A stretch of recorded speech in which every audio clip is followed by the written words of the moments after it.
Internal emergency.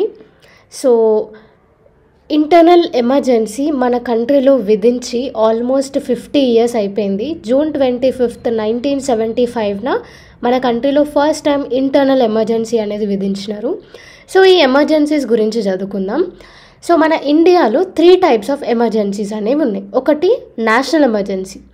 So ఇది war are external aggression జరిగినప్పుడు లేదా ఆర్మ్డ్ రెబెలియన్ జరిగినప్పుడు ఆర్టికల్ 352 కింద నేషనల్ ఎమర్జెన్సీ అనేది విధిస్తారు. నెక్స్ట్ వచ్చేసి ప్రెసిడెంట్ రూల్. ఒక స్టేట్లో సీఎం డిజాల్వ్ అయినప్పుడు కానీ ఆర్ స్టేట్లో కాన్స్టిట్యూషనల్ మెషనరీ ఫెయిలియర్ అయినప్పుడు కానీ ఆర్టికల్ 356 కింద ప్రెసిడెంట్ రూల్ అనేది విధిస్తారు. నెక్స్ట్ వచ్చేసి ఫైనాన్షియల్ ఎమర్జెన్సీ.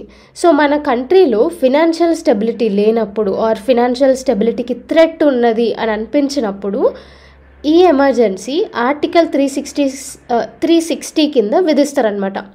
ఇప్పటి వరకు ఫినాన్షియల్ ఎమర్జెన్సీ అయితే మన కంట్రీలో రాలేదు. సో ఈ ఎమర్జెన్సీ విధించే ప్రొసీజర్ ఏందో చూద్దాం. సో కంట్రీలో కానీ స్టేట్లో కానీ ఎమర్జెన్సీ విధించాలి అంటే లోక్సభ, రాజ్యసభ ఇద్దరు కలిసి పాస్ చేయాలి ఎమర్జెన్సీని.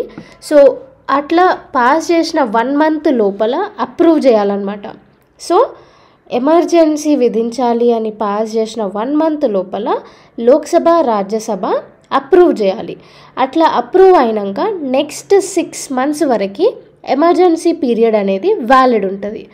44th కాన్స్టిట్యూషనల్ అమెండ్మెంట్ యాక్ట్ 1978 ప్రకారం ప్రతి 6 monthsకి ఎమర్జెన్సీ పీరియడ్ అనేది ఎక్స్టెండ్ చేయాలి.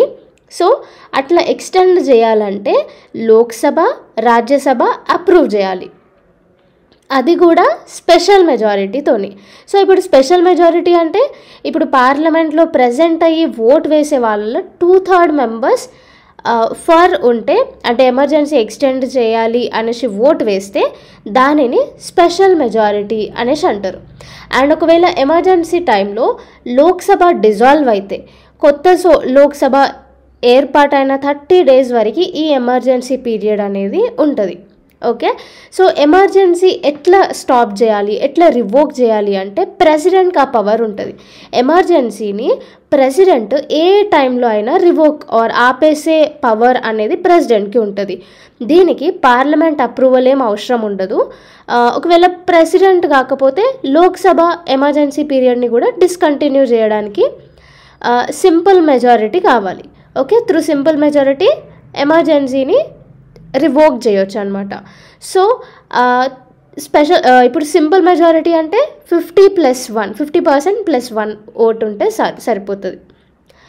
అండ్ 1975 ఇంటర్నల్ ఎమర్జెన్సీ తర్వాత 44th కాన్స్టిట్యూషనల్ అమెండ్మెంట్ యాక్ట్ 1978 తీసుకొచ్చి కాన్స్టిట్యూషన్లో కొన్ని మార్పులు అనేవి చేసిరనమాట.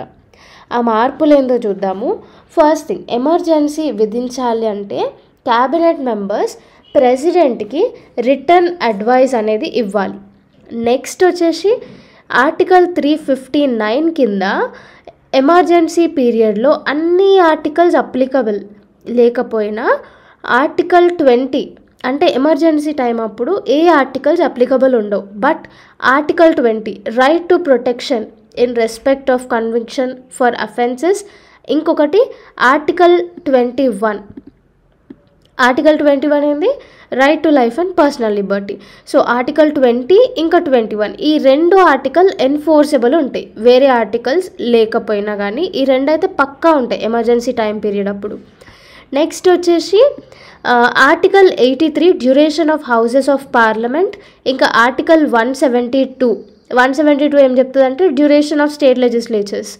ఓకే, 83 ఏంది duration of houses of parliament, duration of state legislatures ఏమో 172 ఆర్టికల్. సో వీటి డ్యూరేషన్ 6 years ఉండే అన్నమాట. అంతకుముందుకి ఈ 44th అమెండ్మెంట్ రాకముందు 6 years ఉండే, వీటిని 5 years వరకే మళ్ళీ మార్చినారు. అండ్ నెక్స్ట్ ఆర్టికల్ 275A ఇదేంటి అంటే ఏ స్టేట్లో అయినా లా అండ్ ఆర్డర్ రిస్క్లో ఉంటే ఆర్మ్డ్ ఫోర్స్ని పంపి డీల్ చేసే పవర్ గవర్నమెంట్ ఆఫ్ ఇండియాకి ఉంది అనేసి ఈ ఆర్టికల్లో చెప్పారు. కానీ ఈ ఆర్టికల్ అనేది తీసేసారు అనమాట. Okay, 44th constitutional amendment act కింద ఈ ఆర్టికల్ అనేది తీసేసినారు. Next, president and vice president ఎలక్షన్స్లో ఏవైనా డిస్ప్యూట్స్ ఉంటే సుప్రీంకోర్టుకి వాటిని సాల్వ్ చేసే అధికారం ఉంది అనేసి జ్యుడిషియల్ రివ్యూని ఇంట్రడ్యూస్ చేసినారు. సో ఇవన్నమాట 44th కాన్స్టిట్యూషనల్ అమెండ్మెంట్ యాక్ట్ కింద తీసుకొచ్చిన మేజర్ చేంజెస్.